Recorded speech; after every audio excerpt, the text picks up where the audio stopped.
chicken wings and chicken sections ito. Nilagyan ko ng honey, garlic powder, paprika, olive oil, pepper, at konting toyo seasoning. Yan. Then i-air fryer natin ito. Meron na tayong ulam na naman.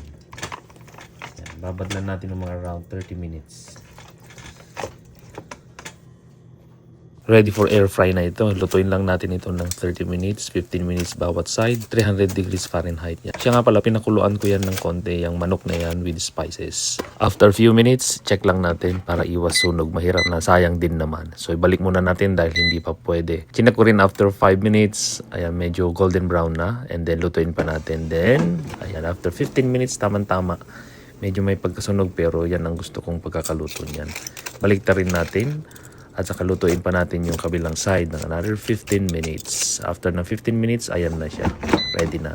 So ilalagay ko siya sa baunan dahil lalagyan ko ito ng chili flakes tapos mimix lang natin. Nakalimutan kong lagyan. Yung kalahati naman, iwan lang natin na walang chili flakes. Paki-comment naman ang location mo para ma-shoutout kita sa susunod na video. Ayan, maraming salamat sa mga nanonood pa rin ng ating mga videos.